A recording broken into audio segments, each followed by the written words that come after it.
नमन। आज अंबेडकर सेवा समिति शिक्षा समिति के द्वारा इतना सुंदर कार्यक्रम आयोजित किया जा रहा है महिला दिवस के उपलक्ष्य में, और उस कार्यक्रम में मुझे भी हिस्सा लेने का मौका दिया गया। इसके लिए समिति के सभी सदस्यों को हृदय से धन्यवाद और आभार।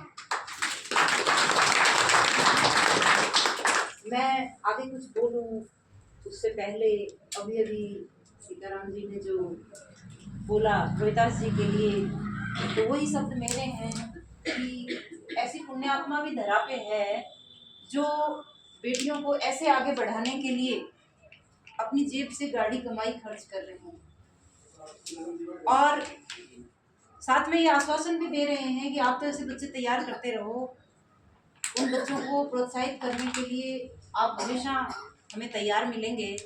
तो इसके लिए हम तहे दिल से आपका आभार प्रकट करते हैं और आपके लिए कामना करते हैं कि आप दीर्घायु रहें, स्वस्थ रहें और इसी तरह समाज सेवा में लगे रहें।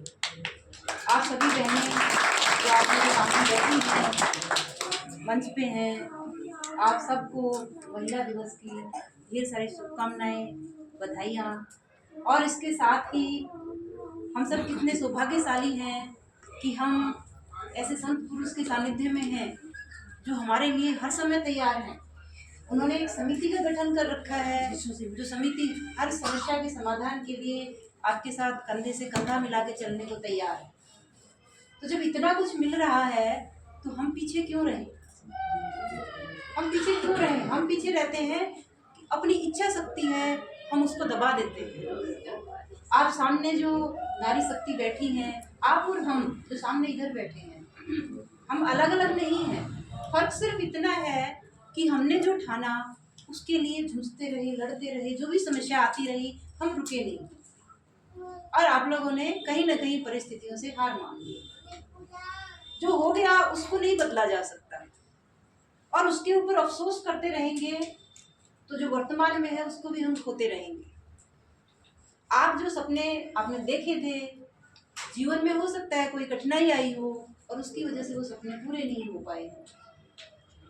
आपको कोई सहारा देने वाला नहीं होगा, आपको कोई साथ देने वाला नहीं होगा, लेकिन आज जब आप इस समिति से जुड़े हुए हैं, जागरूक सदस्य हैं और ऐसे महानुभाव जिनकी छत्र छाया में आप सब हैं, तो कोशिश कीजिए कि अपनी अगली पीढ़ी, वो चाहे बेटा है और चाहे बेटी है, उनके लिए प्रयास कीजिए कि आप अपने सपने उनमें पूरे होते देखें, और उसके लिए आप प्रण कर लीजिए अपने अंदर, और उस प्रण से पीछे मत हटिए। एक बात और कहूँगी मैं आपको, क्योंकि समय बहुत हो गया है। बार बार यहाँ से कविता सुनाई गई थी, बेटी के लिए, बेटी के लिए।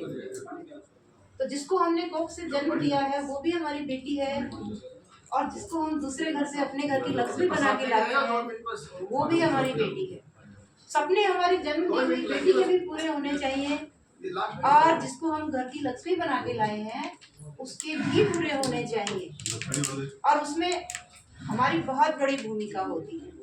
और दोनों के सपने हम पूरे करें। और इसके साथ में यदि घर में देवरानी है, यदि पड़ोस में कोई पड़ोसन है जो कोई सपना देख रही है और आप उस सपने को पूरा करने में कहीं किसी की मदद कर सकते हैं, आप कुछ कर सकते हैं तो कीजिए।